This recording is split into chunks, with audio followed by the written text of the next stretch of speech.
अस्सलाम वालेकुम। Kaif 8 audit and insurance, आज हम लोगों का लेक्चर नंबर 12 है। चैप्टर 2 हमने स्टार्ट किया हुआ और इंशाल्लाह आज ही एंड भी हो जाएगा। ठीक है। हम यहाँ पे पढ़ रहे हैं कि जब आपके पास कोई न्यू इंगेजमेंट या कोई न्यू क्लाइंट आता है तो आपने उसको किस तरह ऑनबोर्ड करना है, पहले आपने किन चीज़ों को देखना है। कल हमने कुछ चीज़ें देखी एथिक्स के हवाले से, क्योंकि हमने बेसिकली अपनी एक बुनियाद बनाई कि हम 3 चीज़ों को कंसिडर करते हैं। तो कमर्शियली वो वायबल है या नहीं, हमें फ़ायदा भी है कि नहीं उस ऑडिट को या उस इंगेजमेंट को लेने का। सेकंड, हम ये देखते हैं कि भाई क्या लीगल जो रिक्वायरमेंट्स हैं हम उसको मीट कर रहे हैं। Are we qualified to be appointed their auditor, मतलब अगर ऑडिट की बात की जाए। और इस तरह दूसरी चीज़ें भी, ठीक है, वो हम कंपनीज एक्ट के हवाले से वो भी हमने चैप्टर 1 के अंदर पढ़ लिया हुआ है। देन हमने चैप्टर 2 जो कल स्टार्ट किया उसके अंदर हमने कोई ऑडिट का स्टैंडर्ड नहीं पढ़ा, बल्कि कोड ऑफ एथिक्स जो है ICAP का, उसके हवाले से हमने थोड़ा सा देखा कि जब भी हमें अपॉइंट किया जाएगा बतौर ऑडिटर तो हमने किन चीज़ों को ख्याल में रखना है, मद्देनजर रखना है। ये हमने कल पढ़ लिया हुआ है। ठीक है, आज हम थोड़ा सा उससे आगे जाएंगे। और एक जो तीसरा इसका स्टैंडर्ड है ISA 220, वो कल भी मैंने आपको बताया था क्वालिटी कंट्रोल वगैरह के ऊपर। वो जो है हम जब कोड ऑफ एथिक्स पढ़ेंगे इंशाल्लाह चैप्टर 13, उसके अंदर हम उस चीज़ को डिस्कस करेंगे। ठीक है जी। तो अभी फ़िलहाल हम चलते हैं ISA 210 के ऊपर। हमारा जो इंगेजमेंट का स्टैंडर्ड है टर्म्स ऑफ इंगेजमेंट। ठीक है, टर्म्स ऑफ इंगेजमेंट ये क्या है? इसका मतलब है कि भाई आपने जब कोई भी नया काम स्टार्ट करना है, इंश्योरेंस का ऑडिट हो या रिव्यू हो या दूसरी इंश्योरेंस दो, तो आपने भाई पहले क्या करना है, अपनी टर्म्स को सेट करना है, कॉन्ट्रैक्ट करना है अपने मैनेजमेंट या अपनी क्लाइंट के साथ जिसके साथ आप काम करने जा रहे हैं। ISA 210 भाई जो है वो हमसे कुछ चीज़ें रिक्वायर करता है। हमें पता है जी स्टैंडर्ड के अंदर रिक्वायरमेंट्स होती हैं, उसके कुछ ऑब्जेक्टिव्स होते हैं, वो जो अचीव करना चाह रहा होता है। तो भाई ये चाहता है कि हमारा हो क्या कि एक तो प्री कंडीशंस एग्जिस्ट कर रही हों। प्री कंडीशन से मुराद कोई भी चीज़, ये सिर्फ ऑडिट के हवाले से नहीं है, मतलब कहीं पे भी प्री कंडीशन से मुराद ये होता है कि भाई इस काम को करने के लिए, किसी भी काम को करने के लिए पहले जो प्री रेक्विजिट्स हैं ये चीज़ें अगर होंगी तब ये काम होगा, अदरवाइज नहीं होगा। That is called a pre condition. तो इसकी भी कुछ, इंगेजमेंट की भी कुछ प्री कंडीशन है। देन ये स्टैंडर्ड हमसे चाहता है कि भाई हमारी कॉमन अंडरस्टैंडिंग हो। क्या हो भाई? Common understanding. कॉमन किसके साथ? Common understanding of client and practitioner. सही है, प्रैक्टिशनर, या हम क्योंकि आइजाज पढ़ रहे हैं तो ऑडिटर आप कह सकते हैं। ऑडिटर की और क्लाइंट की कॉमन अंडरस्टैंडिंग हो ऑन सर्टेन इश्यूज, मतलब है कि उसको भी पता हो कि भाई ऑडिट से क्या मुराद है, उसको भी पता हो कि ऑडिट का स्कोप क्या है। ये ना हो कि वो एब्सोल्यूट 100% इंश्योरेंस समझ के बैठा हो। ये ना हो कि वो एक्सपेक्टेशन गैप जो हमने पढ़ा था कि जी अवाम कुछ समझती है असल में ऑडिटर कुछ और करता है, वो एक्सपेक्टेशन गैप के उसमें झांसे में ना आ गया, उसे लगता हो ये फ्रॉड भी पकड़ के देंगे, इन्वेस्टिगेशन भी करेंगे, जेलें भी करवाएंगे, जजमेंट देंगे अपनी पूरी। तो उससे भाई क्लियर करनी है ना अपनी चीज़ें। फिर उनकी जो अपनी रिस्पॉन्सिबिलिटीज़ है मैनेजमेंट वगैरह की, वो भी उन्हें क्लियर होनी चाहिए। तो कॉमन अंडरस्टैंडिंग, बिजनेस लॉ में आप लोगों ने एक टर्म पढ़ी होगी कंसेंसस एड आइटम, याद है? कंसेंसस एड आइटम का मतलब क्या होता है? सेम पेज पर होना। ठीक है, कि वो उसमें कहते हैं ना कि भाई कंसेंट होती ही तब है अगले बंदे की जब कंसेंसस एड आइटम हो। अगर वो कुछ और सोच रहा है, मैं सोच रहा हूँ मैंने ब्लैक गाड़ी लेनी है, वो सोच रहा है मैंने वाइट बेचनी है, तो कंसेंसस एड आइटम नहीं है। ठीक है, तो इसको बेसिकली कॉमन अंडरस्टैंडिंग कहते हैं। कॉमन आपका सेम पेज के ऊपर होना, तो भाई दोनों की अंडरस्टैंडिंग सेम होनी चाहिए चीज़, ये तो अंडरस्टैंडेबल बात है। प्री कंडीशंस क्या हैं? प्री कंडीशंस भी कुछ शराइत हैं, अगर वो मौजूद होंगी तो हम इंगेजमेंट एक्सेप्ट करेंगे, अदरवाइज हम नहीं करेंगे। वो शराइत क्या हैं? उसके अंदर 2 चीज़ें मेनली आपकी आ जाती हैं। एक आपकी चीज़ आ जाती है जी कि AFRF applicable financial reporting framework is acceptable. वो एक्सेप्टेबल होना लाजमी है। AFRF को हमने बहुत डिटेल के अंदर पढ़ा हुआ है। ठीक है, AFRF जब हमने देखना होता है किसी भी क्लाइंट का, सबसे पहले हम कहाँ पे जाते हैं? कंपनीज एक्ट में जाते हैं। वहाँ पे 3rd स्केड्यूल के अंदर हम देखते नहीं हमारी कंपनी के हवाले से कौन सा AFRF है। ठीक है, वो आपको और अकाउंटिंग के स्टैंडर्ड्स भी बताता है और साथ आपको डिस्क्लोज के लिए कंपनीज एक्ट का जो स्केड्यूल लगना है वो भी बताता है। ठीक है जी। तो पहले तो हमने ये देखना है कि यार कि क्या इसके ऊपर जो अप्लाई होता है, जो एप्लीकेबल होता है, ये उसी के मुताबिक ही है, क्योंकि जो AFRF होते हैं ना, वो आप कंपनीज एक्ट का थर्ड स्केड्यूल देखेंगे, उसके नीचे लिखा हुआ है कि AFRF पिछले साल की बेस पर आपने अप्लाई करना होता है। तो मतलब है क्लाइंट ये भी नहीं बहाना लगा सकता यार अभी तो हमें पता ही नहीं है क्या रेवेन्यू होगा, अभी तो हमें ये भी नहीं पता। तो भाई वो कंपनीज एक्ट आपको कहता है कि आप पिछले साल तो हो चुका हुआ है ना ऑडिट, अब तो इस साल का करने हैं, तो पिछले साल की फिगर्स की बेस पर आपने देखना होता है कितना रेवेन्यू है, क्या क्या फलां चीज़ें हैं। अगर तो लिस्टेड कंपनी है फिर तो रेवेन्यू का सवाल ही पैदा, किसी भी चीज़ का कोई सवाल पैदा नहीं होता। हर तरह की लिस्टेड कंपनी, चाहे वो छोटी सी हो चाहे वो बड़ी हो, उसने IFRS ही अडॉप्ट करने हैं और fourth schedule of companies act he adopt करना है। ठीक है, ये आपको याद करने की ज़रूरत नहीं है, लेकिन सिर्फ अगर आपको प्रैक्टिकल पता ही ना होगी चीज़ होती किस तरह, तो वो मेरे ख्याल में चीज़ों को फिर याद रखना बड़ा मुश्किल हो जाता है। तो ये AFRF एक्सेप्टेबल है या नहीं, पहला क्वेश्चन तो ये है। ये प्री कंडीशंस हैं, मतलब ये वो चीज़ है अगर इनमें से कोई भी चीज़ मिस होगी तो भाई ऑडिट ही कोई नहीं कर सकते हैं, हम इंगेजमेंट ही हमने एक्सेप्ट नहीं करनी। तो पहली तो चीज़ AFRF एक्सेप्टेबल होना चाहिए। ठीक है, दूसरी की अगर हम बात करें, इसको हम कहते हैं प्रीमाइज ऑफ ऑडिट। क्या बोलते हैं? Premise of audit. Premise of audit से मुराद है जी मैनेजमेंट्स रिस्पॉन्सिबिलिटीज। ठीक है, कि भाई मैनेजमेंट की क्या रिस्पॉन्सिबिलिटीज हैं ऑडिट के हवाले से, इसको प्रीमाइज ऑफ ऑडिट कहते हैं। हम पहले ही मैनेजमेंट के साथ एग्री करते हैं, टर्म्स ऑफ इंगेजमेंट में टर्म सेट कर लेते हैं कि भाईजान AFRF एक्सेप्टेबल होना मस्ट है, अदरवाइज ऑडिट नहीं हम कर सकते। फिर हम उसे कहते हैं कि भाई प्रीमाइज ऑफ ऑडिट को एक्सेप्ट करें, एक्नॉलेज करें अपनी 3 तरह की जिम्मेदारियों को, तो लाजमी और भी बेतहाशा है, लेकिन 3 जिम्मेदारियां इतनी ज़रूरी हैं, अगर ये आप नहीं करेंगे हमारी प्री कंडीशन मीट नहीं होगी, हम ऑडिट ही नहीं करेंगे। बात आ रही है समझ, लिंक हो रही है चीज़ें कि प्री कंडीशन से मुराद है कि भाईजान ये काम होंगे तब जाके इंगेजमेंट एक्सेप्ट करनी है, otherwise we won't accept your engagement, हम स्टार्ट ही नहीं करेंगे ऑडिट। ये ऑडिट स्टार्ट करने से पहले की बातें हैं आपस में जो हम कॉन्ट्रैक्ट कर रहे हैं। 3 तरह की भाई प्रीमाइज ऑफ ऑडिट है। ठीक है, एक तो आपका वो आ जाएगा मतलब मैनेजमेंट की responsibility for preparation of FS, for preparation of financial statements. Financial statements की प्रेपरेशन के लिए बुक के ऊपर लिखा हुआ है सारा, कोई आपको मतलब ये घबराने की ऑब्वियसली ज़रूरत नहीं है, ये सारा कुछ इसके ऊपर लिखा हुआ है कि आपका प्रेपरेशन ऑफ FS के हवाले से आपका जो है वो एग्रीमेंट होना चाहिए कि मैनेजमेंट की जिम्मेदारी है, मैनेजमेंट इसकी सारी जिम्मेदारी लेगी, वो हमें बना के देगी फाइनेंशियल स्टेटमेंट। अगर मैनेजमेंट ये कहती है कि ऑडिटर साहब खुद ही बनाए, खुद ही जाके इसको ऑडिट भी कर दें, तो भाईजान ये किस तरह का ऑडिट है, ये तो अश्योरेंस ही नहीं है। क्योंकि अश्योरेंस के जो 5 एलिमेंट्स है उसमें से सबसे इंपॉर्टेंट पार्ट क्या है? सबसे पहला 3 पार्टी रिलेशनशिप, 3 पार्टीज़ का होना लाजमी है। बनाने वाला कोई और होगा, जो अश्योरेंस करवाना चाह रहा है वो कोई और होगा, जो अश्योरेंस दे रहा है, जो कर रहा है प्रैक्टिशनर, वो कोई और बंदा है। तो अगर ऑडिटर खुद ही जाके फाइनेंशियल स्टेटमेंट्स बनाने की भी जिम्मेदारी ले लेगा तो भाई फिर मतलब किस चीज़ का ऑडिट करने वहाँ पे गए हैं? बात आ रही है समझ आपको? तो प्रेपरेशन ऑफ FS किसकी जिम्मेदारी है? That is the responsibility of management. फिर हमने ये तीनों रिस्पॉन्सिबिलिटीज़ पढ़ी हुई हैं पहले, ये न्यू चीज़ नहीं आने लगी। ठीक है, फिर हमने कहा था जी फॉर इंटरनल कंट्रोल्स, ये पहले चैप्टर में भी हमने पढ़ा है, for internal controls relevant to audit. Audit से रेलेवेंट जो इंटरनल कंट्रोल्स हैं कि भाई कौन कौन कितने कितने रेलेवेंट टू FS, सही है, FS की प्रेपरेशन के हवाले से जो इंटरनल कंट्रोल्स हैं, मतलब कौन एंट्रीज करेगा, भाई कौन अप्रूव करेगा एंट्री को, जनरल लेजर्स कौन बनाएगा, ट्रायल बैलेंस कौन बनाएगा, सही है ये चीज़ें, वाउचर्स वगैरह किसके पास पड़े होंगे, कैश पेमेंट्स कौन करता है, बैंक पेमेंट्स कौन करता है, ये सारी चीज़ें, ये सारे कंट्रोल्स मौजूद होने चाहिए। कंट्रोल्स की जिम्मेदारी किसकी है? मैनेजमेंट की जिम्मेदारी है। ऑडिटर ने नहीं वहाँ पर जाके कंट्रोल लगाना, ऑडिटर ने तो कंट्रोल्स को टेस्ट करना है, सिंपल TOCs करने हैं, वो भी उसने अपनी हेल्प के लिए करने हैं। याद है हमने अभी रिसेंटली ये पढ़ा है कि भाई इंटरनल कंट्रोल्स जो अप्लाई करने, जो इम्प्लीमेंट या डिज़ाइन करने होते हैं, that is the sole responsibility of management और दोष विद गवर्नेंस। ठीक है, उनकी जिम्मेदारी है दोष विद गवर्नेंस की या मैनेजमेंट की। ऑडिटर ने क्या करना है? उन्हीं इंटरनल कंट्रोल्स को टेस्ट करना है, अगर उसकी अंडरस्टैंडिंग के मुताबिक दे आर सफिशेंट, सही है, अगर उसको लग रहा है कि वेल डिज़ाइंड है, वेल इक्विप्ड है, तो फिर हम उसको टेस्ट कर लेंगे। टेस्ट करने से हमारी हेल्प ये हो जाएगी, हमें मजदूरी कम करनी पड़ेगी सब्सटेंटिव वाली, अदरवाइज इसका और कोई नहीं है। ठीक है जी, अच्छा ये चीज़ें होगी। देन फिर एक क्या है? फॉर एक्सेस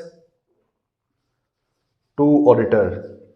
भाई एक्सेस आपने ऑडिटर को देनी है, तमाम इंफॉर्मेशन की एक्सेस आपने उसको प्रोवाइड करनी है, तमाम आपने जो है किसी भी पर्सन से वो मिलना चाह रहा है वो आपने एक्सेस उसको प्रोवाइड करनी है। ये पेपर में क्वेश्चन भी आया हुआ है, आई बिलीव ये स्प्रिंग 23 में शायद आया है क्वेश्चन कि कौन कौन लोगों से आप इन्फॉर्मेशन रिक्वायर कर सकते हैं। चैप्टर 1 के अंदर हमने पढ़ा हुआ है, ठीक है जी। तो खैर ये 3 जिम्मेदारियां जी प्रीमाइज ऑफ ऑडिट कहलाती हैं, और ये AFRF क्या है, ये एक्सेप्टेबल होना चाहिए। क्लियर है।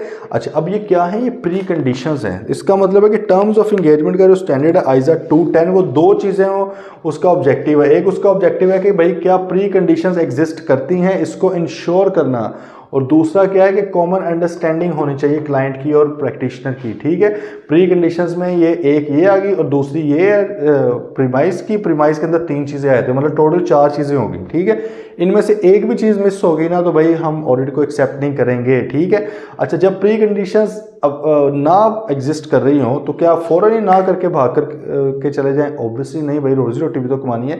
कई बार होता है कि क्लाइंट को आइडिया नहीं होता इस चीज़ का, तो आप उसके साथ बैठे उसको समझाएं कि भाई AFRF क्या है, इसका एक्सेप्टेबल होना क्यों ज़रूरी है। उसे बताएं कि भाईजान अगर आपके ऊपर फॉर एग्जांपल आप एक लिस्टेड कंपनी है, IFRS फुल वाले अप्लाई होते हैं, लेकिन आपने IFRS फॉर SME छोटे IFRS लगाए हुए हैं या AFRS फॉर SSE लगाए हुए हैं, इतनी वैसे उनको अकल होती है वो नहीं करते, लेकिन चलो हम डिस्कस कर लेते हैं। क्योंकि लिस्टेड कंपनी का जो CFO है वो भी कोई चार्टर्ड अकाउंटेंट होता है ना, ठीक है, तो वो आमतौर पर इस तरह की हरकतें नहीं करते। लेकिन लेट से फिर भी हमने उसे बताया समझाया कि भाईजान फिर जो ऑडिट है सारा ही बेसूद है। क्यों? क्योंकि आपकी फाइनेंशियल स्टेटमेंट्स की बुनियाद ही गलत पड़ गई है ना, तो अब आगे जाके क्या ऑडिट करना है। आप ऑडिट करवा भी लेंगे हमसे तो हम इसके ऊपर क्या करेंगे, डिस्क्लेमर दे देंगे या हम इसके ऊपर एडवर्स ओपिनियन दे देंगे। याद है वर्ड्स, ये हमने पहले भी यूज़ किए हुए। अच्छा, प्रीमाइज ऑफ ऑडिट जो दूसरा है ये भी हमने उन्हें समझाना है कि सर ये आपकी जिम्मेदारी है, ये काम आप करेंगे तो तब जाके हम कुछ कर सकते हैं, ऑडिट कर सकते हैं। हमारा काम ऑडिट करना है, लेकिन ये उसका जो ग्राउंड प्रोवाइड करना है वो आपका काम है। हमने उन्हें समझाया, अगर वो समझ गए चलो जी ज़बरदस्त हो गया, काम स्टार्ट करते हैं प्री कंडीशंस के हवाले तक कम से कम। सिर्फ बाकी भी अभी चीज़ें देखेंगे, लेकिन चलो ये समझ आ गई। अच्छा, लेकिन अब अगर वो इसी पे एग्री नहीं करते इनमें से किसी भी पॉइंट के ऊपर, तो हम सीधा सीधा क्या कहेंगे, ऑडिट को मना कर देंगे। ओके जी बात एक। अच्छा, ये चीज़ें तो होगी।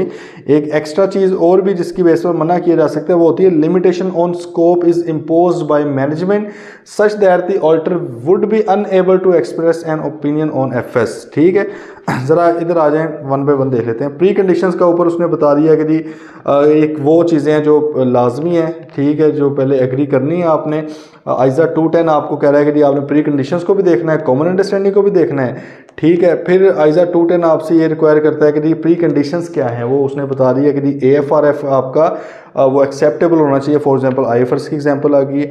प्रीमाइज जो है मतलब है कि मैनेजमेंट अपनी रिस्पॉन्सिबिलिटी को माने। वो 3 तरह की रिस्पॉन्सिबिलिटीज़ हमने कर ली हैं डिस्कस। आगे वो कह रहा है कि अगर प्री कंडीशंस एग्जिस्ट ना करती हो तो क्या किया जाए, वही पहले बात की जाए, उससे मनाएं। उसे नहीं मानता तो अनलेस लॉ और रेगुलेशन रिक्वायर्ड, सही है, अगर तो लॉ और रेगुलेशन हमें रोक ले, हम जाने लगे थे, हमने विड्रॉ कर दिया, हमने कहा भाई हमने नहीं ऑडिट करना, कानून बीच में आ गया। अब देखें, एक तरफ लोकल लॉ है और एक तरफ आइजा है, इंटरनेशनल स्टैंडर्ड्स हैं, तो किसकी मानी जाएगी? ऑब्वियसली लोकल लॉज की मानी जाएगी। ठीक है, ये हमें इस बात का पता है, इसका आइडिया है हमें कि एक तरफ IFRS हो, एक तरफ कंपनीज एक्ट की कुछ रिक्वायरमेंट हो, तो हम कंपनीज एक्ट को मानेंगे क्योंकि हर मुल्क का अपना अपना कानून है, वो उसी के मुताबिक चीज़ें चलती हैं। ठीक है, ये जो इंटरनेशनल चीज़ें होती हैं ना, ये आपके लिए रिकमेंडेड होती हैं, ये तब आपने अपनानी होती है अगर आपका लोकल लॉ कहे। लेकिन अगर लोकल लॉ किसी चीज़ से मना कर दे तो आपने वो नहीं करनी। ठीक है, क्योंकि जाहिर है उन्होंने तो नहीं आगे पकड़ना हमें, वो तो वैसे भी कोई ऐसी बॉडी है ही नहीं उनकी, वो तो एक मतलब सुपरवाइजरी बॉडी होती है। ठीक है, वो एक मेंबरशिप टाइप होती है कि उसके अंदर सजेशंस वो लोगों को देते हैं, वो लाजमी नहीं होता, बाइंडिंग नहीं होती कि आपने लाजमी करना ही करना है। ठीक है, अच्छा, तो भाई अगर आपका लोकल लॉज ये कहते हैं, स्टैंडर्ड तो ये बोल रहा है ना कि भाई विड्रॉ कर दो, छोड़ दो। विड्रॉ क्या, विड्रॉ तब होता है जब एक्सेप्ट किया हो। इस केस में क्या होगा, एक्सेप्ट ही ना करो, छोड़ के चले जाओ ऑडिट। लेकिन अगर फिर भी कानून आपको कह दे या रेगुलेशन क्या करो तो फिर करना पड़ेगा। ठीक है, अच्छा, ये जब भी विड्रॉ या एक्सेप्ट ना करने की बात आएगी ना पूरी बुक के अंदर, जब भी कभी आएगी तो आपने साथ ये लाजमी लिखना है अनलेस लॉ और रेगुलेशन रिक्वायर्ड टू डू। सही है, अनलेस लॉ और रेगुलेशन भाई रोक ले अगर आपको कानून ने रोक लिया फिर आप नहीं कर सकते, विड्रॉ नहीं कर सकते, पीछे नहीं कर सकते। मतलब है फॉर एग्जांपल अदालत ने आपको कहा यार इनका ऑडिट करें जाके, आपने देखा यार इनका AFRF ही एक्सेप्टेबल नहीं है, आपने कहा मैं छोड़ने लगा, अदालत ने कहा यार नहीं है ना तो फिर भी कर। जो भी निकलता है ना इसकी बेस पर जो भी ओपिनियन निकलता है वो हमें निकाल के दे दो, हम खुद देख लेंगे, ऑडिट तुम्हें लाजमी करना है। अब कह दिया तो फिर क्या करें, ठीक है। अच्छा, तो 3 सिचुएशंस हैं भाई, अगर ये हो जाए तो आपने क्या करना है, छोड़ देना है। पहले नीचे वाले 2 देख लें कि AFRF आपका जो है वो एक्सेप्टेबल नहीं है और प्री कंडीशन या जो प्रीमाइज है वो नहीं है। इसका मतलब है कि अगर प्री कंडीशन ओवरऑल नहीं है, उसने 2 पॉइंट्स में इसको तोड़ दिया ना नीचे वालों में, तो फिर आपने एक्सेप्ट नहीं करना। पहले वाला पॉइंट क्या है, देखिए जी, पहले वाला पॉइंट अब ज़रा आपने समझना है, ठीक है। इसको मैं इरेज कर देता हूँ, अगर किसी नोट करना हुआ, वैसे तो खैर बुक में है ही।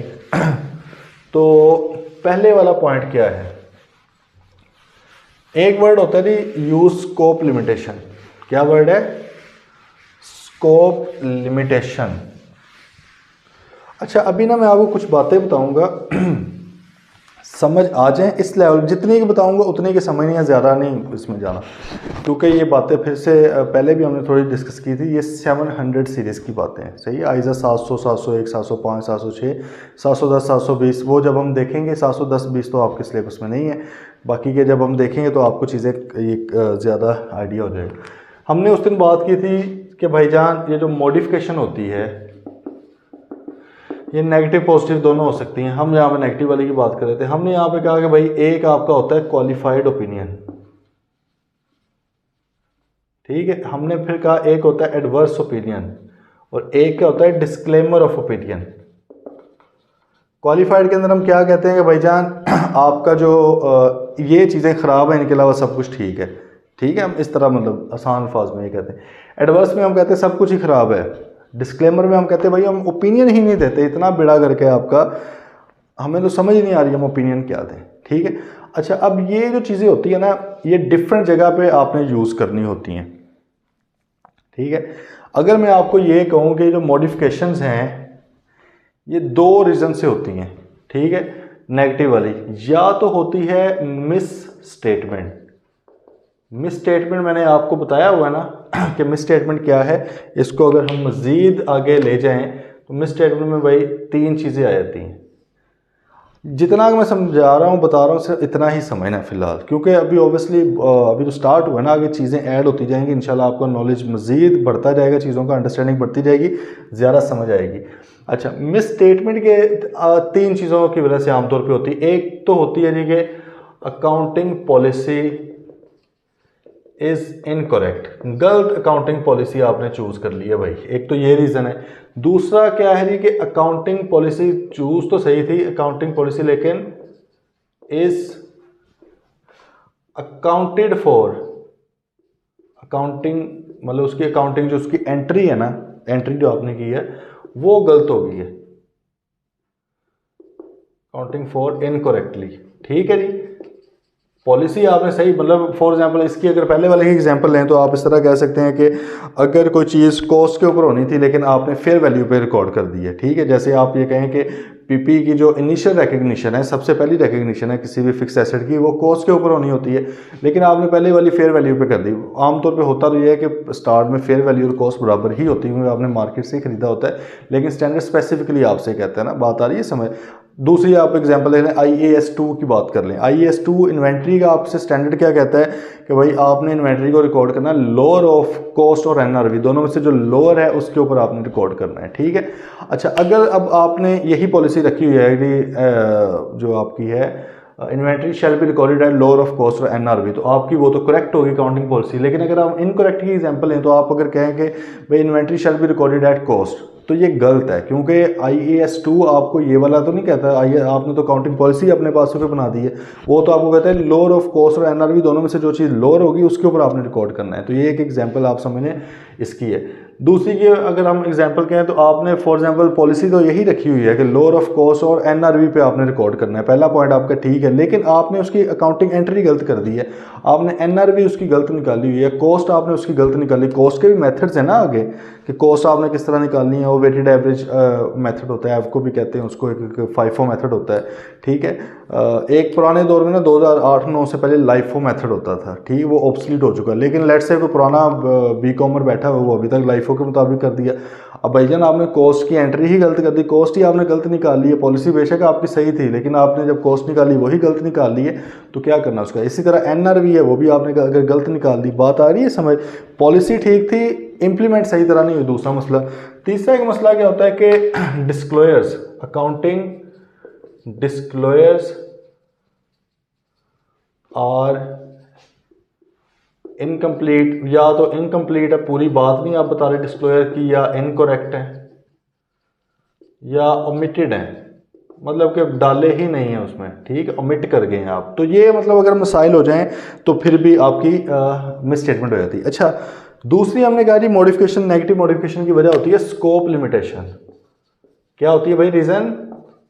Scope limitation. स्कोप लिमिटेशन का मतलब है सफिशिएंट एप्रोप्रिएट ऑडिट एविडेंस नहीं मिला, ठीक है भाई, सफिशिएंट एप्रोप्रिएट ऑडिट एविडेंस नहीं मिला, सफिशिएंट एप्रोप्रिएट ऑडिट एविडेंस नहीं मिला। जब भी हम एविडेंस वर्ड बोला करेंगे तो आपने हमेशा आइजा 500 है इसका, वो ये कहता है कि भाई एविडेंस जब हो तो इम्प्लाइड है इसके अंदर के सफिशिएंट एंड एप्रोप्रिएट होना चाहिए ये, ठीक है। ये हमने थोड़ा सा डिस्कस किया भी हुआ, जब आइजा 500 आएगा आई बिलीव चैप्टर 4 है शायद आप लोगों का, उसमें इंशाल्लाह इसको मजीद भी डिस्कस कर लेंगे, ठीक है जी। इसका मतलब कि मॉडिफिकेशन ये जो लगती है ना, क्वालिफाइड होगा या रिवर्स होगा या डिस्क्लेमर होगा, ये दो वजह से लगती है, या तो मिस स्टेटमेंट की वजह से या लगती है आपकी स्कोप लिमिटेशन की वजह से। ये मैं आपको थोड़ा सा इसलिए अभी एक्सप्लेन कर रहा हूँ क्योंकि आगे बार बार ये इस तरह की चीज़ें आनी है, तो आपको बेसिक सी अंडरस्टैंडिंग इसकी हो। ऑब्वियसली एडवांस लेवल की या ज़रा बेहतर अंडरस्टैंडिंग तो जब ये स्टैंडर्ड्स आएंगे तब होगी। तो अच्छा, स्कोप लिमिटेशन का मतलब क्या? एविडेंस ही नहीं मिला भाई, एविडेंस ही नहीं मिला तो फिर कैसे पता लगेगा कि मिस स्टेटमेंट है भी या नहीं? मिस स्टेटमेंट का तो एविडेंस मिल गया है ना कि यार ये गलत है, ये तो जब आपको सबूत मिलेगा उसकी बेस पे आपने बात की है ना, चाहे आपने पॉजिटिव बात करनी है या नेगेटिव बात करनी है, दोनों का सबूत होना लाजमी। यहाँ पर सबूत ही नहीं मिल रहा, क्या बात करें, पता नहीं चीज़ सही है कि नहीं, जब सबूत मिलेगा तो देखेंगे। अच्छा, अब ये स्कोप लिमिटेशन है 3 वजह से लगती है, 3 रीजंस होते हैं इसके। पहला रीज़न ये है कि स्कोप लिमिटेशन क्यों लगी है, by circumstances, by circumstances beyond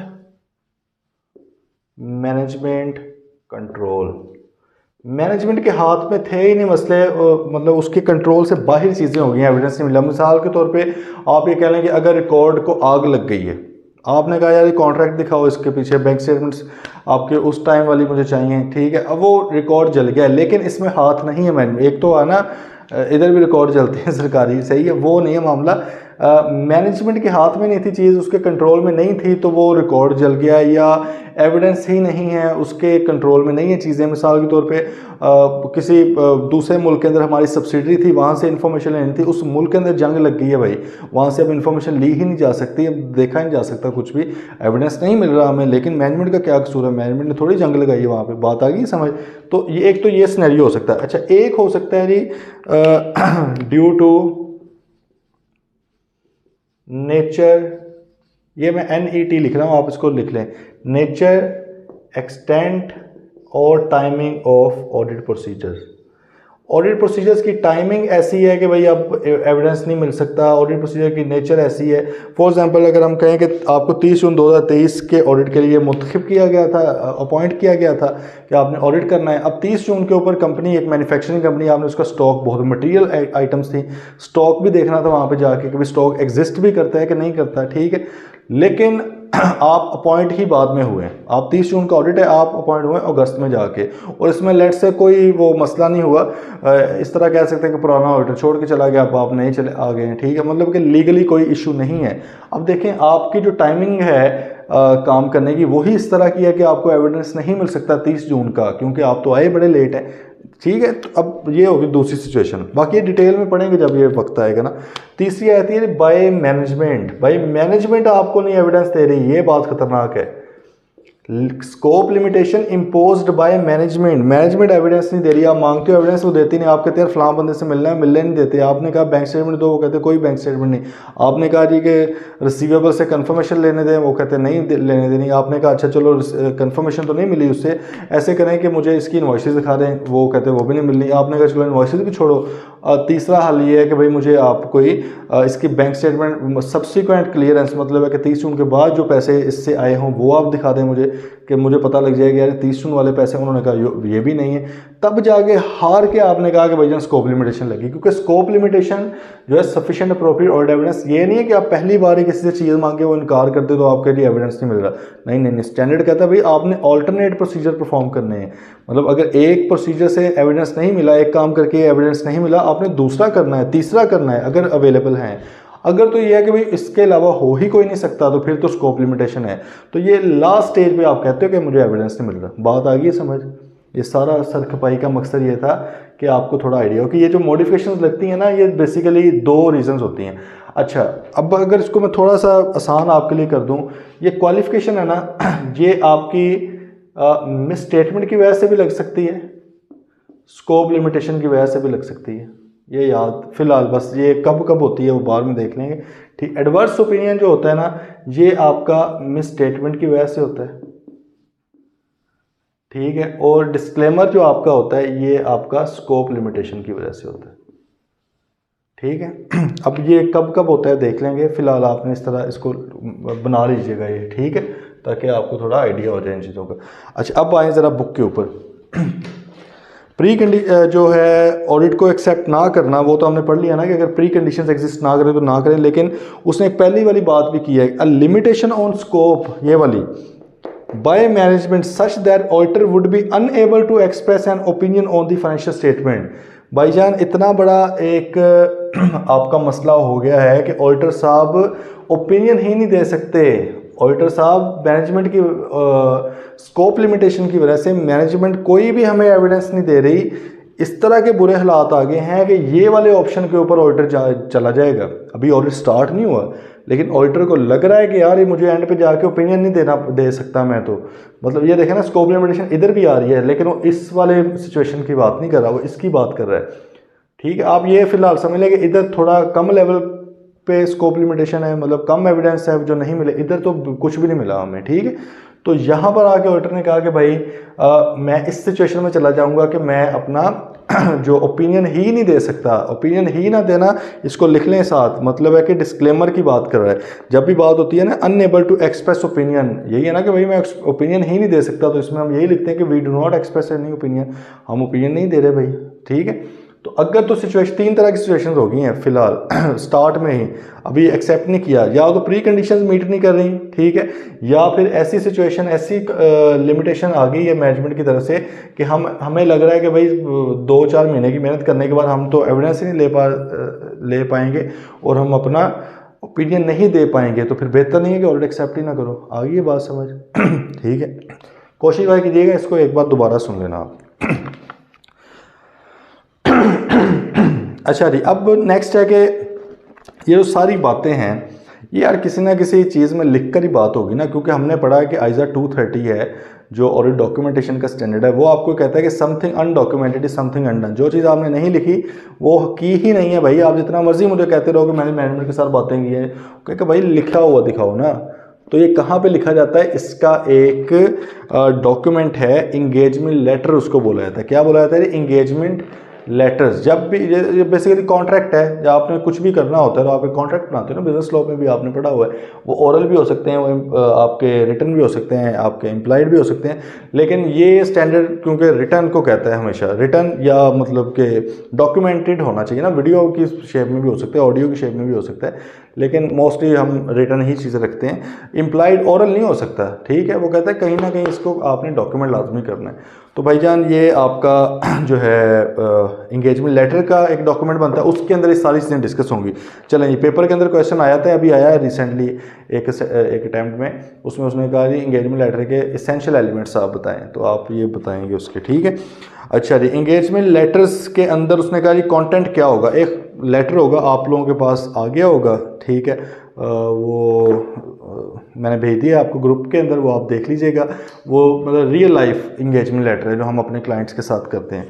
तो जी वहाँ पे भी आप देखें, इस तरह की चीज़ें आपको मिलेंगी। रियल लाइफ आप चीज़ें देखेंगे ना तो इंशाल्लाह आपको ये चीज़ें भूलेंगे नहीं, क्योंकि एक होता है ना कि यार मैंने एक काम होता हुआ भी देखा है, तो वो काम जब आप एक्चुअल वर्ल्ड में होता हुआ देखेंगे तो आपको पता लगेगा यार सिर्फ किताबों की कहानियाँ नहीं है, ये असल में चीज़ें हैं, असल में मामलात हैं। तो मेरी तो कोशिश ये है कि आपको मोस्ट प्रैक्टिकल वे में पढ़ाऊँ ताकि आपको असल चीज़ें भी साथ साथ दिखाई जाएँ। तो भाई आप उसको लाजमी देखिएगा। उसमें आप देखेंगे कि स्कोप एंड ऑब्जेक्टिव बताया होगा, इसमें सिर्फ हेडिंग्स दी हुई हैं, उसमें डिटेल में चीज़ें आ जाती हैं। सही है, ऊपर नीचे हो सकती हैं, कोई नहीं, इसमें जहाँ मर्जी लिख लो। अच्छा, इसमें ना ये जो है आपकी 5 चीज़ें तो लाजमी हैं, ये तो होती ही होती हैं। इसके अलावा हर क्लाइंट का अपना अपना हिसाब है। आपका मतलब हम ये तो नहीं कह सकते कि पूरी दुनिया में कॉन्ट्रैक्ट एक ही तरह के होते हैं। भाई हर कॉन्ट्रैक्ट की डिफरेंट तरह की हैं स्कीम्स हैं, डिफरेंट तरह के अरेंजमेंट्स हैं आपके आपस में, डिफरेंट तरह का रिलेशनशिप है, डिफरेंट तरह की असाइनमेंट्स हैं, सर्विसेज हैं, फ़ी है, सारा कुछ डिफरेंट है। तो आप अपने हिसाब से मॉडिफिकेशन भी कर सकते हो। लेकिन ये 5 चीज़ें वो कहते हैं लाजमी है। पहला तो आ गया कि स्कोप क्या है ऑडिट का, रीजनेबल एश्योरेंस है, ऑब्जेक्टिव क्या है आपका, ओपिनियन वगैरह देना है, रिस्पॉन्सिबिलिटीज़ क्या है ऑडिटर की, ये लिखनी है कि भाई हमारी रिस्पॉन्सिबिलिटी है फाइनेंशियल स्टेटमेंट्स को मिस स्टेटमेंट से जो फ्री अगर हैं वो हमने देखना है। सही, हमने इसको इंश्योर करना है whether financial statements are free from material misstatement whether due to fraud और एरर। सही है, इन दोनों चीज़ों से वो फ्री हैं या नहीं है। देन मैनेजमेंट की क्या जिम्मेदारियां, ये भी आप उनको बताओ उसको, क्योंकि एंगेजमेंट लेटर का मतलब ही ये था ना, हमने जो इधर लिखा था कॉमन अंडरस्टैंडिंग होनी चाहिए और प्री कंडीशंस। तो भाई कॉमन अंडरस्टैंडिंग क्रिएट करना, उन्हें एक एक लफ्ज़ पढ़ाएं कि सर ये है, ये बनाना ऑडिटर नहीं होता है, इसके ऊपर साइन दोनों कर देते हैं। ठीक है, बनाता ऑडिटर है, क्योंकि ऑडिटर असल में उसको लाना चाह रहा है ना अपनी टर्म्स के ऊपर कि भाईजान ये टर्म्स हैं, आप भी देखें इसमें कुछ चेंज करना तो कर लेते हैं, हाँ लेकिन जो ज़रूरी चीज़ें हैं आइजाज के मुताबिक वो हम चेंज नहीं करेंगे। फॉर एग्जाम्पल वो कह रही प्री कंडीशंस को निकाल दो, तो भाई प्री कंडीशन निकल जाए तो ऑडिट नहीं होता, तो हम किस बेस पे वो उसको निकालें। Then identification of underlying financial reporting framework, उसमें लिखोगे कि फाइनेंशियल स्टेटमेंट्स जो हैं वो इस के मुताबिक बनी हैं। ठीक है, आईएफआरएस के मुताबिक बनी है या जिसके भी है, वो आपने एएफआरएफ आइडेंटिफाई करना है। सिंपल एएफआरएफ नहीं वहाँ पे अब लिखना, वगैरह आइडेंटिफाई करना है, नाम लिखना है कौन से स्टैंडर्ड के मुताबिक बनी है, पिछली वाली। ठीक है, और ये वाली उसी के मुताबिक ही बनेगी ऑब्वियसली। देन आ गया reference to the expected form and content of any reports to be issued. हाँ, उसके अंदर भाई ये भी बताएं उसको कि ये जो हम ऑडिट करने जा रहे हैं इसके नतीजे में हम आपको किस तरह की रिपोर्ट देंगे, उसकी शक्ल ये होगी। ठीक है, अच्छा अब इसके 2 तरीके हैं। एक तो तरीका ये है कि आप रिपोर्ट ही बीच में डाल दें इतने 4-5 पेजेस की, उसको इसीलिए हम उसको अनमॉडिफाइड रिपोर्ट कहते हैं, क्योंकि वो स्टैंडर्ड वाली, उसके अंदर कोई नेगेटिव मॉडिफिकेशन नहीं होती, कुछ भी नहीं होता, सादा सी रिपोर्ट होती है। ऑडिटर्स रिपोर्टिंग ऑब्लिगेशन रेगुलेशन 2018 के मुताबिक वो हम रिपोर्ट का एक उसको फॉर्मेट देते हैं कि सर इस तरह की रिपोर्ट आपके पास आएगी। ठीक है, हाँ अच्छा अब इसमें ना इनकम्प्लीट बात लिखी हुई है बुक में, इसके आगे लिख लें, मतलब उसने जो एंड पे लिखा है ना reference to the expected format, कहता है रेफरेंस हवाला दे दो। आप पूरी की पूरी ऑडिट रिपोर्ट भी दे सकते हो, आप सिंपल रेफरेंस भी दे सकते हो। आप ये वाली इंगेजमेंट लेटर पढ़ें जो मैंने आपको भेजा हुआ है, इसके अंदर हमने रिपोर्ट नहीं लगाई हुई सारा, हमने सिंपल कहा हुआ है कि हम आपको रिपोर्ट प्रोवाइड करेंगे जो कि ऑडिटर्स रिपोर्टिंग ऑब्लिगेशन रेगुलेशन के मुताबिक होती है। अब वो जाके क्लाइंट खुद देख ले, या वो जब अगर आप इंगेजमेंट लेटर साइन करवाने गए हैं वो कहेगा यार ये किधर होती है, तो आप उसको निकाल के दिखा रहे हैं कि सर ये वाली की मैं बात कर रहा हूँ। तो आपने रेफरेंस देना है उसका, पूरी की पूरी रिपोर्ट डालने की ज़रूरत नहीं है। अच्छा एक तो ये है अब इसके साथ एंड भी लिख लें, मतलब ये जो पॉइंट है ना reference to expected form and content of any reports to be issued, and आगे ये इनकम्प्लीट बात है ये आई बिलीव पैरा 10 है आइजा 210 का, तो आप इसको आगे भी लिखें। इसको आपने ये लिखना है कि भाईजान ना सिर्फ एक्सपेक्टेड फॉर्म एंड कंटेंट ये तो आपको देना है, एंड ठीक है, and a statement that in case of any modification form and content may be changed, ये भी आप लिखें, that in case of any modification form and content may be changed, ये भी साथ लिखे ना, क्योंकि ज़रूरी तो नहीं है ना कि हमने वही वाली रिपोर्ट देनी है। अगर कोई मसले निकल आए ये वाली देनी पड़ेगी, बाद में ये देनी पड़ेगी, ये देनी पड़ेगी, तो फिर क्या करेंगे। स्टार्ट में तो हमने बिल्कुल सादा वाली अच्छी अच्छी बातें उसको बता दी हैं कि सर ये सादा सी रिपोर्ट आपके पास आएगी, तो भाई अगर बाहर में ये आ गई तो फड्डा नहीं डाल लेगा कि यार आपने तो मुझे कुछ और दिखाया हुआ था, ये क्या है, इसलिए आपने साथ लिखना है। सही है, and a statement that in some cases, जो जिस तरह भी आपने इसको लिखना है, बात समझ गए ना, the form and content might be change, सही है, वो चेंज भी हो सकता है, माइट बी मॉडिफाइड। ओके जी, अच्छा ये 5 चीज़ें तो लाजमी आपने मेंशन करनी है। इसके अलावा भी आप कर सकते हैं, मिसाल के तौर पे आप उसे कहेंगे जी arrangement regarding the planning and performing the audit including the composition of an audit audit team है ये, और एन ऑडिट लिखा हुआ है, इसको ऑडिट टीम करें। ठीक है, कि आपने भाई कब प्लान करना है, कब स्टार्ट करना है, कितने बंदे होंगे, सारा कुछ आप उसको बताएं ताकि उस हिसाब से अरेंज करें ना। पता लगे आपने 15 बंदों की टीम भेजनी हो तो जगह ही ना हो, तो फिर इसलिए आप पहले से उसको बता दें। Arrangement regarding involvement of internal auditor, internal auditor को क्या आप शामिल करना चाहते हैं? इंटरनल ऑडिटर लिस्टेड कंपनी के केस में तो होता ही होता है, लाजमी है। लिस्टेड कंपनी का एक कानून है, कोड ऑफ कॉर्पोरेट गवर्नेंस, सही है, उसकी रेगुलेशंस ये कहती हैं कि लिस्टेड कंपनी के लिए इंटरनल ऑडिटर का होना लाजमी है। लेकिन क्या ऑडिटर ने उसको यूज़ लाजमी करना है, वो भाई ऑडिटर की मर्जी है। और वैसे भी लिस्टेड के अलावा कंपनीज के लिए लाजमी तो नहीं है इंटरनल ऑडिटर, लेकिन कुछ बड़ी बड़ी कंपनीज होती हैं और फिर भी बेस्ट प्रैक्टिसेस के लिए, अच्छे काम कंट्रोल्स तगड़े रखने के लिए क्या करती है, इंटरनल ऑडिटर को रख भी लेती है। तो भाई अगर आपने उसको यूज़ करना है, दो तरह से यूज़ होता है इंटरनल ऑडिटर, आगे लिख लें ये इधर इस साइड पे कर देता हूँ। इंटरनल ऑडिटर जो आपका है, ये जो लिखा हुआ है इंटरनल ऑडिटर, ये दो तरह से इस्तेमाल आप इसको करते हैं। ठीक है, एक आप इसको करते हैं using work of internal auditor, internal auditor का किया हुआ काम आप इस्तेमाल कर सकते हैं। लेकिन ये कब कब करना है ये हम पढ़ेंगे। ये आपका जो है ना जो चैप्टर आपका आएगा, अल्लाह भला करे, रिलायंस ऑन अदर्स का, मैं आपको एक शक्ल इसकी दिखा भी देता हूँ। पेज 185 पे तकरीबन, थोड़ा बहुत आगे पीछे होगा, चैप्टर 12 जो है ना आपका रिलायंस ऑन अदर्स का, उसके ऊपर आप ज़रा जाएं तो आपको ये उसमें नज़र आएगी चीज़। क्या नाम है, using the work of internal auditors आ गया है। ठीक है, जो पहला लर्निंग ऑब्जेक्टिव है आइजा 610 के अंदर हम पढ़ेंगे, तो वहाँ पे हम पढ़ लेंगे कि कब कब उसका काम इस्तेमाल करना, और एक होता है उससे डायरेक्ट असिस्टेंस लेना, काम किया कराया उसका नहीं इस्तेमाल करना, उससे हेल्प लेनी है, उसको आपने खुद कहना है यार ये कर दो ये कर दो ये। ठीक है, तो खैर भाई जाहिर है इससे पहले मैनेजमेंट को बता तो दो ना कि हम इन बंदों का काम आपका इस्तेमाल करेंगे, ताकि वो लोग उस टाइम पे फ्री भी हों आपके लिए। ये ना हो गया आप उसे काम कह रहे हैं और वो कहेगा यार मैं तो बिज़ी हूँ अपनी चीज़ों में। तो इसके साथ आप ये मतलब एरो से बना के लिख लें कि आप उसका वर्क इस्तेमाल कर सकते हैं या डायरेक्ट असिस्टेंस ले सकते हैं। ये चीज़ें मेरी पूरी कोशिश होती है कि आपको लिंक करके लेकर चलूँ, जब ताकि जब आगे जाके आप वो चीज़ पढ़ेंगे ना, वो इंशाल्लाह उस लेवल पर आपको बहुत ही ईजी लगेगी। ये जितना कुछ हमने यहाँ पर कहानी पढ़ी है, अगर आप इसको समझ लें इस हद तक जितना मैंने बताया बस, ठीक है, तो इंशाल्लाह आगे जाके इसमें मसला नहीं होगा। अदरवाइज़ जब अचानक हम 700 सीरीज़ पे पहुंचते हैं, मतलब पहले कभी सुना ही नहीं होता उसके बारे में, तो बंदा घबरा जाता है यार ये की हो गया मेरे नाल। ठीक है, तो इसी तरह ये भी फ़िलहाल हमें ये पता लग गया कि ऑडिटर, एक्सटर्नल ऑडिटर अगर चाहे तो, अगर उसको ज़रूरत पेश आती है तो दो तरह के काम इस्तेमाल उससे कर सकता है। एक तो इंटरनल ऑडिटर को ना कंपनी का अपना अंदर का बंदा ऑडिटर जो है उसके किए हुए काम को इस्तेमाल कर सकता है या उससे काम करवा सकता है। ठीक है, लेकिन ये कब कब करवाना है और क्या हर सूरत ही करवाना है या नहीं करवाना, ये हम आइजा 620 जो है उसके अंदर हम इंशाल्लाह पढ़ लेंगे। ठीक है, अच्छा जी, देन आगे expectation that management will provide written representation. हाँ, रिटर्न रिप्रेजेंटेशन भी हमने थोड़ा सा डिस्कस किया। और रिटर्न रिप्रेजेंटेशन क्या होती है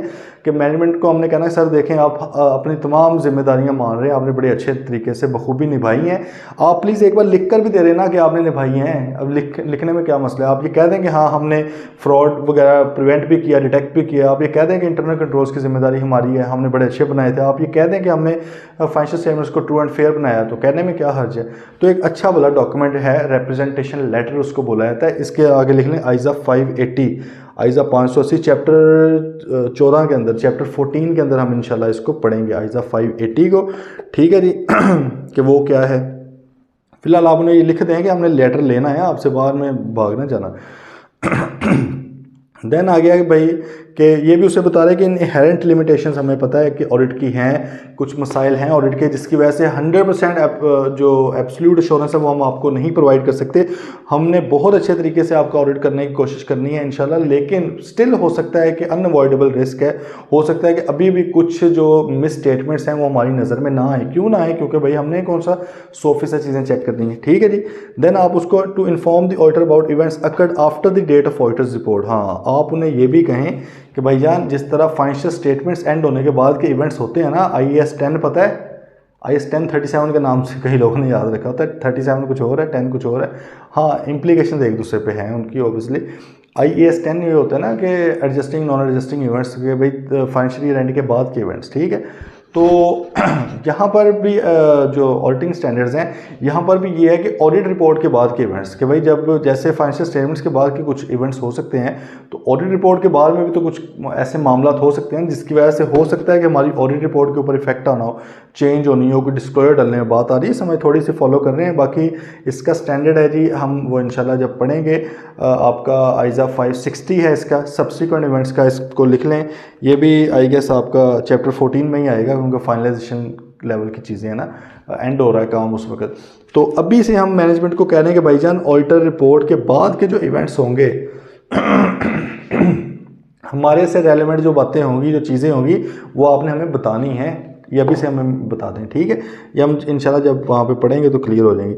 देन हम कहते हैं any restriction of auditors liability, auditor की जो लाइबिलिटी, जो जिम्मेदारी, उसके ऊपर कोई रिस्ट्रिक्शन है वो भी आप उसमें मेंशन कर दें। मिसाल के तौर पे हो सकता है कि ऑडिटर साहब ये मेंशन कर दें कि भाईजान ये रिपोर्ट तो हमने दी है लेकिन ये 100% तो नहीं है करेक्ट, ऑब्वियसली ओपिनियन है सिर्फ हमारा, तो इसकी बेस पर अगर कोई शेयर होल्डर इन्वेस्ट करना चाहे किसी में, तो हम जिम्मेदारी नहीं लेंगे कि उसकी इन्वेस्टमेंट डूबेगी या तरेगी, उसका हम आपको कंफर्म नहीं कर सकते, हमारी रिस्ट्रिक्शन है लाइबिलिटी के ऊपर। मतलब है कि हम क्यों उसकी जिम्मेदारी लें, ऑब्वियसली, ठीक है। हमने अपने मुताबिक चीज़ें की हैं, हमने कौन सी एब्सोल्यूट एश्योरेंस प्रोवाइड की है, बात आ रही है समझ। आप कर सकते हैं रिलाई इस रिपोर्ट के ऊपर, लेकिन हम जिम्मेदारी नहीं लेंगे, बाद में आप आके हमें पकड़ लें, ठीक है जी। देन आगे the any the expectation that management will provide access to all information that is relevant to preparation of FS and its disclosures. ये तो प्रीमाइज के अंदर भी एग्री हमने किया हुआ है ना कि आपने हमें तमाम इन्फॉर्मेशन देनी है रेलेवेंट टू एफएस। यहाँ पर भी हम दोबारा से मेंशन कर देते हैं कि भाई आपने हमें तमाम इन्फॉर्मेशन देनी है, लिख कर बताएं। Then agreement of management to make available the auditor draft financial statements, भाई आपने हमें ड्राफ्ट फाइनेंशियल स्टेटमेंट्स देनी है, ये भी उनसे लिख लेना, क्योंकि वही बात है कि यहाँ पे जो जो आपको चीज़ें रिक्वायर्ड है आप लिख सकते हैं। आपने हमें फाइनेंशियल स्टेटमेंट्स बनाकर देनी है, आपने हमें उसके पीछे जो सपोर्टिंग है वो सारी प्रोवाइड करनी है, लेजेस देने, ट्रायल बैलेंस देने हैं, जो जो इनवॉइसेस, जो जो वाउचर, जो जो सपोर्टिंग डॉक्यूमेंट हम मांगते हैं, कोई कॉन्ट्रैक्ट मांगते हैं, कोई एविडेंस हम आपसे लेना चाहते हैं, आपने हमें वो सारा कुछ प्रोवाइड करना है, और आपने टाइमली प्रोवाइड करना है ताकि हम अपना ऑडिट टाइमली करें। प्रेशराइज नहीं हमें कर देना कि भाई, अक्सर होता है पाकिस्तान में तो मतलब जो mid size company, even large size भी, अदर दैन लिस्टेड थोड़ा प्रॉपर चल जाती हैं, एमएनसीज मल्टीनेशनल कंपनी थोड़ा प्रॉपर चलती हैं। बाकी पाकिस्तान में मोस्टली इसी तरह की कंपनीज हैं, तरले करते रहेंगे भाई डाटा दे दो, डाटा दे दो, डाटा दे दो, कोई डाटा नहीं देंगे। एंड पे जाके जब उन्हें ज़रूरत होगी ना रिपोर्ट की, फ़ौरन आपको डाटा भेजेंगे, कहेंगे 10 दिन के अंदर ऑडिट करें। तो भाई इस तरह तो नहीं ऑडिट होते फिर, ठीक है। इस तरह तो फिर क्वालिटी की सारी कंप्रोमाइज़ हो नहीं, तो आपने पहले से उनको बता देना है, करना उन्होंने फिर वही है जो हमारा मूड है, लेकिन आपने बता देना है।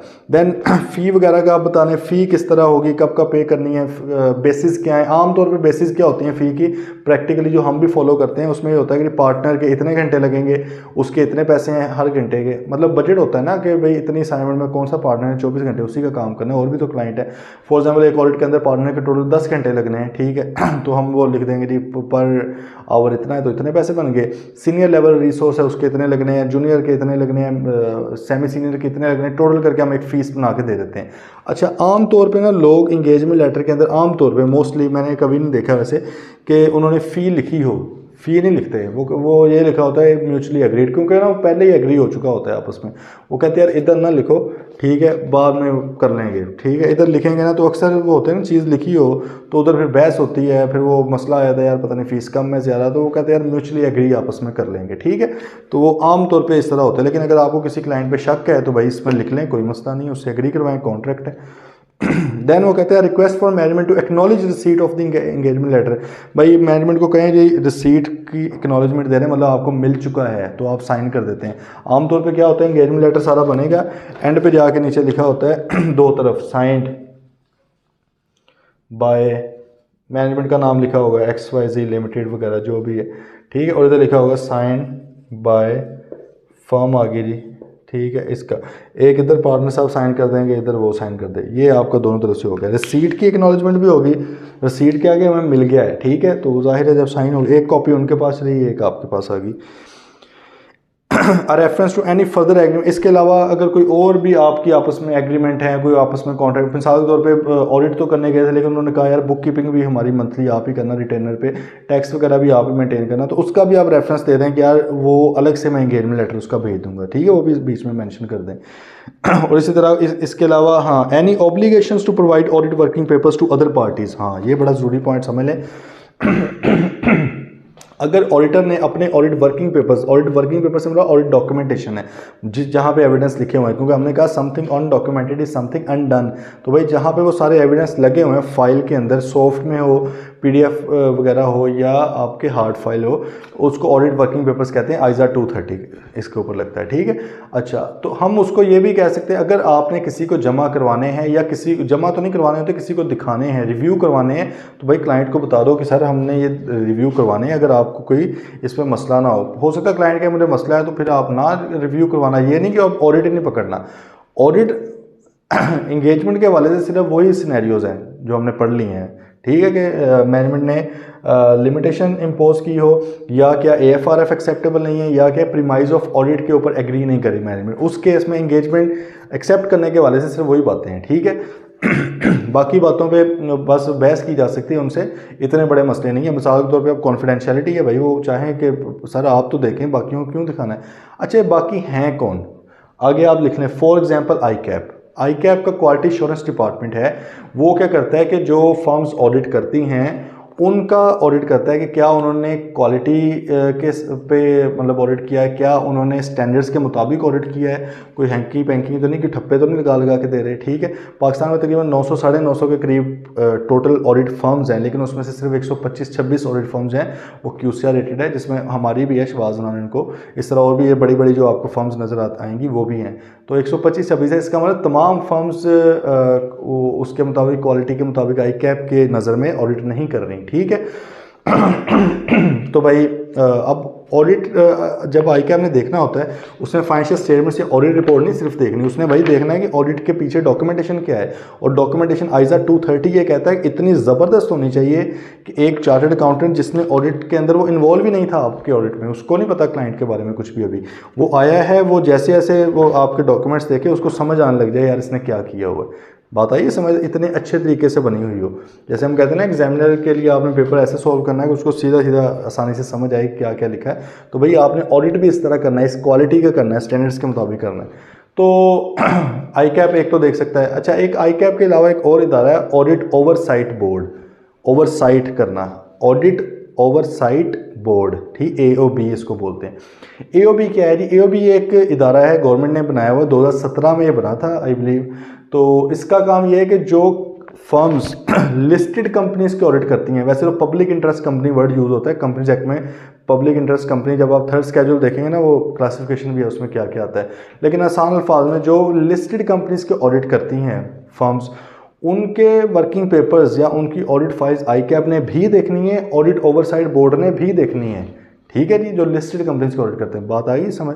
तो आप भाई अपने क्लाइंट को बता सकते हैं कि सर ये फलां लोग आके देख सकते हैं, वो क्लाइंट के पास नहीं जाएंगे, फाइल्स वो ऑडिटर के पास ही देखेंगे, ऑडिट फर्म के अंदर ही देखेंगे, लेकिन हम उन्हें बता दें कि भाई आपकी इन्फॉर्मेशन कोई देख सकता है, अगर आपको मसला है तो बता दें हमें, ठीक है। अगर मसला क्रिएट करते तो वो अच्छा। नीचे एग्जाम्पल है जी, आप लोगों ने खुद पढ़नी है मेरे ख्याल में, जितनी हमने ये हर चीज़ के ऊपर बहस की है, बात की है, आप ये खुद बना सकते हो, क्योंकि इसका कोई स्टैंडर्ड आंसर नहीं है, आप अपने हिसाब से बना सकते हो कि भाई उसने कहा कि basis on which fees are charge, भाई ये क्यों ये पॉइंट्स डालने की ज़रूरत है। तो भाई उसमें पहले से आप ज़ाहिर है उन पॉइंट्स को डालेंगे ताकि आपको पता हो कि कोई मिसअंडरस्टैंडिंग तो नहीं है आपस में, ठीक है। ये ना हो कि क्लाइंट कुछ और समझ रहा हो, आप कुछ और समझ रहे हो, तो आपने ये सारा उसमें अंडरस्टैंडिंग बेसिस बतानी है कि यार जो हमारे पार्टनर्स हैं, ज़ाहिर है उनका टाइम ज़्यादा कीमती है, उनके टाइम की ज़्यादा वैल्यू है, तो आप उनको ज़्यादा पे करेंगे। इसी के अलावा जो दूसरे वाला स्टाफ है, तो आप इस तरह बेसिस वगैरह बताते हो। और बाकी चीज़ें भी खैर, टाइम टेबल वगैरह क्यों बताना ज़रूरी है, वो इसलिए भाई बताना ज़रूरी है ताकि क्लाइंट का पहले से ज़हन बना होगा इस टाइम पे इन्होंने आना है। एक टेंटेटिव डेडलाइंस दी जाती है हर चीज़ की, यार क्लाइंट के साथ मीटिंग इस टाइम पे है, एडवाइज़र के साथ मीटिंग इस टाइम पे है, बैंक से स्टेटमेंट इस टाइम पे लेना, स्टॉक टेक इस तरह करेंगे, इस टाइम पे करेंगे, ताकि वो लोग उस टाइम के हिसाब से अरेंज कर लें अपने स्टाफ को, ठीक है। तो आप ये कर लेंगे ना, इसको ज़रा देख लेना, आपने कोई मसला हो तो अभी के अभी फ़ौरन पूछ लेना।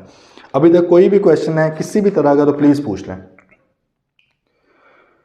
हमारी कोशिश यही है कि आपको दो तरह के फ़ायदे दिए जाएँ, एक तो फ्लेक्सिबिलिटी आपको है, आप जब मर्ज़ी लेक्चर सुने, दूसरा ये है कि इंशाल्लाह जब भी आप क्वेश्चन करेंगे वो फ़ौरन ही इंशाल्लाह रिप्लाई आएगा, उसमें वो कोई शक ही नहीं है, ठीक है। तो आप वो पूछ सकते हैं, कोई मसला अभी पूछें।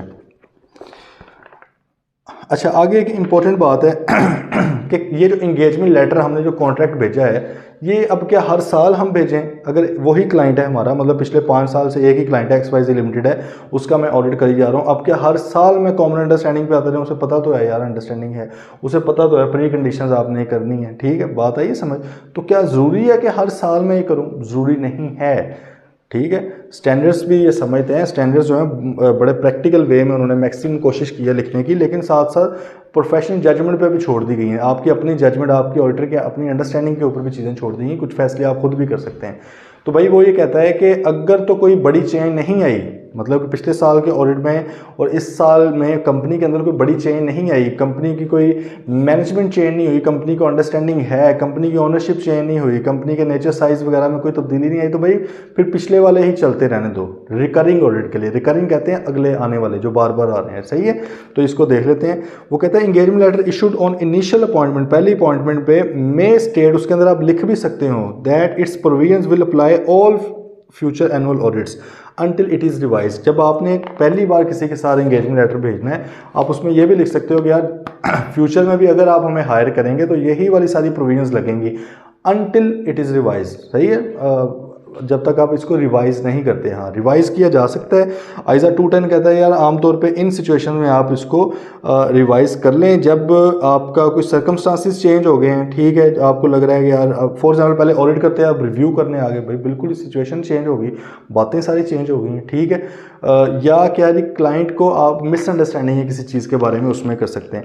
अब उसने ना नीचे कुछ सजेस्ट किया, सजेस्ट का मतलब लाजमी नहीं है कि आप इसकी बेस पर फैसला करें यही वाला कि चेंज हो गया, लेकिन वो सजेस्ट कर रहा है कि इन चीज़ों को कंसिडर लाजमी करना है, इवेल्यूएट लाजमी कर लेना है कि भाई क्या चीज़ें मामला थोड़े चेंज हुए हैं। जैसे उसने कहा है कि एंटिटी मिसअंडरस्टैंड कर रही है ऑडिट के ऑब्जेक्टिव या स्कोप को, मतलब है कि उनकी बातों से लग रहा है उन्हें समझ नहीं आई, तो भाई दोबारा से उनको ज़रा समझाओ, इंगेजमेंट लेटर दोबारा साइन कराओ। अगर कोई रिवाइज या स्पेशल टर्म्स आ गई हैं, मिसाल के तौर पे क्लाइंट जो है, पहले हमारा एक आपस में एग्री हुआ, अब आगे क्लाइंट कह रहा है कि जी नहीं 2 महीने में नहीं 15 दिन के अंदर 20 दिन के अंदर ऑडिट खत्म करो, इस तरह की कोई बात आ गई, या फ़ी को कम करने का कह रहा है, इस तरह की चीज़ें अब ये रिवाइज हुई ना, तो पहले से दोबारा फिर आप अंडरस्टैंडिंग इन चीज़ों की लेंगे, उसके मुताबिक अगर आपको बेहतर लगता है तो फिर आप करेंगे, नीचे हम पढ़ लेंगे कि चेंज को कब एक्सेप्ट करना है। इस तरह सीनियर मैनेजमेंट में चेंज आ गई, CFO वगैरह चेंज हो गए, वो कहते हैं यार पिछला पता नहीं तुमने किसके साथ किया था इंगेजमेंट लेटर, मेरे साथ दोबारा करो। एक होता है ना नया बंदा आता है, उसने आगे पहले अपनी एग्जिस्टेंस को साबित करना होता है, पता नहीं मैं कोई फनकार आ गया हूँ, तो उसने सबको वक्त में डाल देना होता है, ठीक है, कि भाई दोबारा लेकर आओ चीज़ें, मैं भी ज़रा देखना चाहता हूँ, तो वो उसके साथ हो सकता है करना पड़ जाए। ओनरशिप हो सकता है चेंज हो रहा है, शेयर होल्डिंग वगैरह चेंज हुई हो, अब नए शेयर होल्डर्स किसी और तरह की चीज़ों को देखते हैं। नेचर साइज़ वगैरह चेंज हो गया, पिछले साल ऑडिट करने गए थे जब इंगेजमेंट लेटर बनाया था, लेट से कोई 500 मिलियन का रेवेन्यू था, इस साल भाई रेवेन्यू सिर्फ आपको 50 मिलियन का है, अब ज़ाहिर है फ़ी भी उस हिसाब से तो नहीं ना होगी, ज़्यादती है, वो भी आपको कम करनी पड़ेगी, और इस तरह के मामला। तो ये चीज़ों को आपने थोड़ा सा कंसीडर करना है। इस तरह अगर नेचर चेंज होगी बिज़नेस की, पिछले साल आप सिर्फ लोकल सेल कर रहे थे, अब आप एक्सपोर्ट भी करने लगे, एक्सपोर्ट के अंदर आपको पता है फॉरेन करेंसी भी आनी, इतनी चीज़ें आनी नहीं है, तो भाई कुछ ना कुछ तो चेंज हुआ है ना नेचर वगैरह, तो आप उसके हिसाब से भी, उसके हवाले से भी कुछ डालना चाह रहे हो इंगेजमेंट लेटर में, आप डाल सकते हैं।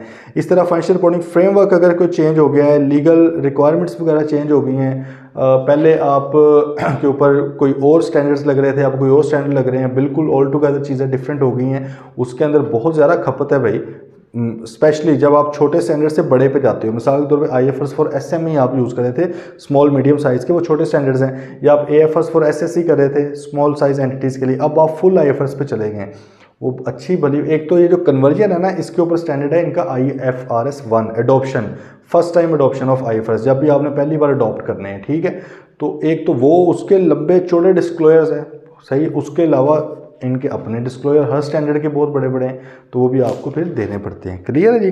तो इसलिए आप पहले से उनके साथ कर लें एग्री। इसके अलावा कोई रिपोर्टिंग रिक्वायरमेंट्स वगैरह में चेंज है, ठीक, ये बस जनरल सी बातें हैं, ठीक है, हमने डिस्कस तो कर ली हैं, ना भी करते तो मेरे ख्याल में ये समझ आने वाली हैं। अच्छा, नीचे अब बात आ गई है कि भाई क्या बात आई है कि आपने अगर मैनेजमेंट आपको कोई चेंज रिक्वेस्ट करती है कि सर इंगेजमेंट के लेटर के अंदर हमने एक्सेप्ट तो किया था लेकिन आप इसके अंदर फलां चीज़ चेंज कर दें, तो क्या आप उनकी हर बात को मानेंगे? ऑब्वियसली नहीं। आपको पता है ना, बिजनेस लॉ में भी आपने पढ़ा है कि कॉन्ट्रैक्ट होता है वो म्यूचुअल, एक कॉन्ट्रैक्ट हुआ ना, म्यूचुअल एग्रीमेंट है आपका हर चीज़ के ऊपर, वो यूनिलेटरली चेंज नहीं हो सकता, वो बायलैटरल चेंज होगा या म्यूचुअल चेंज होगा, दोनों पार्टीज एग्री करेंगी तो ठीक है। तो अगर अब वो आपके सामने एक रिक्वेस्ट लेकर आते हैं यार ये चीज़ चेंज कर दे, तो पहले तो आपने उनकी रिक्वेस्ट को असेस करना है, इवेल्युएट करना है कि क्या वो रिक्वेस्ट ठीक भी है, जस्टिफिकेशन उनकी रीज़नेबल है, उसके पीछे रीज़न वो बता रहे हैं क्यों हम करना चाह रहे हैं। मिसाल के तौर पे ऑडिट करवाना था, वो कह रहे हैं रिव्यू करवाना है, तो भाईजान स्कोप इतना नीचे कैसे आ गया? ठीक है, रीजनेबल इंश्योरेंस से मॉडरेट लेवल इंश्योरेंस पे, लिमिटेड इंश्योरेंस के ऊपर आप आगे क्यों आगे हो?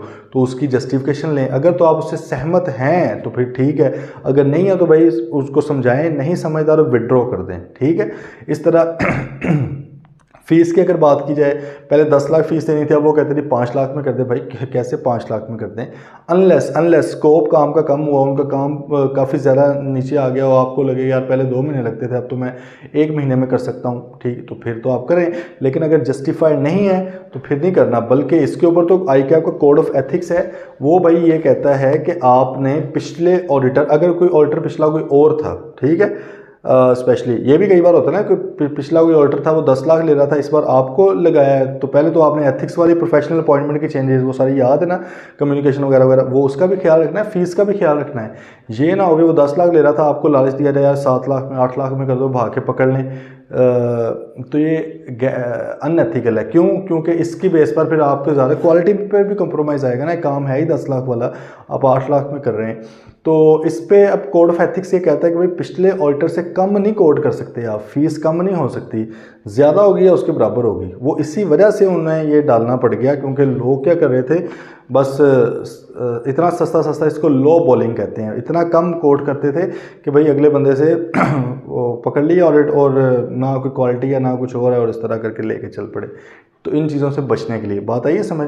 लेकिन अगर स्कोप कम हो गया काम का, फिर तो ऑब्वियसली फ़ी वगैरह भी कम हो सकती है। खैर जो भी चीज़ है आपने देखना है कि भाई क्या आप मतलब चेंज जेन्युइन है सर्कमस्टांसिस के अंदर, ये कोई मसला तो नहीं कि कोई इसके अंदर मैनेजमेंट का कोई अपना इंटरेस्ट तो नहीं है इस चीज़ में। अगर तो आप जस्टिफाई हैं और आपको लग रहा है कि यार मैं एविडेंस भी ले लूँगा चीज़ों के ऊपर, मैं प्रॉपर ऑडिट कर लूँगा इस सिचुएशन में भी, तो फिर तो वो जस्टिफाइबल है, तो फिर आप उनकी रिक्वेस्ट को मान भी सकते हैं।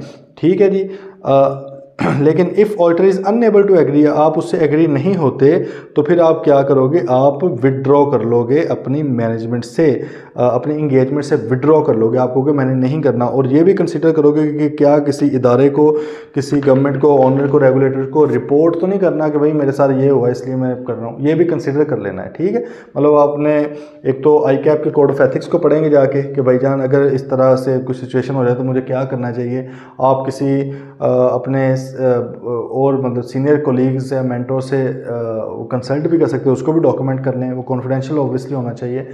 या आपको लगता है कि कोई और मसाइल हो सकते हैं, हो सकता है किसी ऐसी बड़ी कंपनी का ऑडिट आपको दिया गया हो जिसके ऊपर मतलब गवर्नमेंट की भी बड़ी नज़र हो गया, इसका ऑडिट आना है, लेकिन बाद में उन्होंने कोई ऐसी रिक्वेस्ट कर दी है जो नहीं हो सकती और आपको विड्रॉ करना पड़ गया, तो भाई गवर्नमेंट को भी बताना पड़ सकता है ना कि सर इस वजह से, आप अपने वकील को भी इन्वॉल्व कर सकते हैं, लेकिन कॉन्फिडेंशियलिटी को ख्याल रखते हुए। ठीक है जी। तो पहला मेन तो चीज़ है कि विड्रॉ तो आप कर सकते हैं, साथ आप अपनी दूसरी जो रिपोर्टिंग ऑब्लिगेशन अगर कोई है उसको कंसिडर कर लें। ओके जी भाई, ये मामला हो गए सही। कोई किसी भी तरह का कोई सवाल है आइज़ा 210 में, तो भाई प्लीज़ पूछ लें। चैप्टर 2 हमारा अल्हम्दुलिल्लाह एंड हो गया है।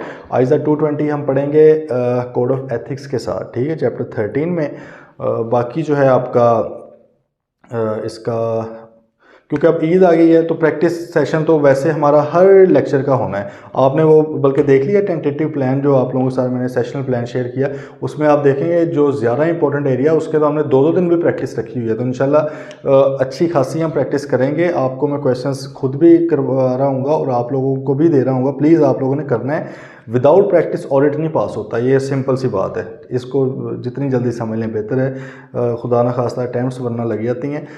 कॉन्सेप्ट्स तगड़े होना बहुत ज़रूरी है, उसके बाद प्रैक्टिस होना बड़ी ज़रूरी है, दोनों चीज़ें बहुत ज़्यादा इंपॉर्टेंट हैं। तो इसकी खैर प्रैक्टिस अभी इसलिए क्योंकि फिर आगे लीव्स आ गई हैं। ठीक है, तो फिर उसके बाद आएंगे तो दोबारा से फिर वो लिंक करना आप लोगों के लिए मुश्किल होगा। तो आपने ये करना है कि भाई ईद की छुट्टियां आ गई हैं, आप लोगों ने इसमें जो 2 चैप्टर्स हैं आपके, इनको कवर करने हैं, इन लेक्चर्स को कवर करें आप। सही है, आपका जैसे ही आप ईद से वापस आएंगे तो उस बार भी मंडे को आपका टेस्ट है। अभी तो इस मंडे को भी टेस्ट है ना आपका, ये जो कमिंग है 8 अप्रैल को फर्स्ट आपका टेस्ट है, आपका फर्स्ट चैप्टर का टेस्ट है। ठीक है, वो आप लोगों ने करना है। किसी भी तरह का किसी भी टाइम पे सवाल हो लाजमी प्लीज़ पूछिएगा। छुट्टियों को वेस्ट नहीं करना। कोई 8-9 छुट्टियां आ गई हैं, तसल्ली से थोड़ा बहुत बाकी सब्जेक्ट्स को भी पढ़ें, इसको भी पढ़ें। ईद मुबारक जी आप सबको। इंशाल्लाह मिलेंगे फिर ईद के बाद। टिल देन टेक केयर, अल्लाह हाफिज़।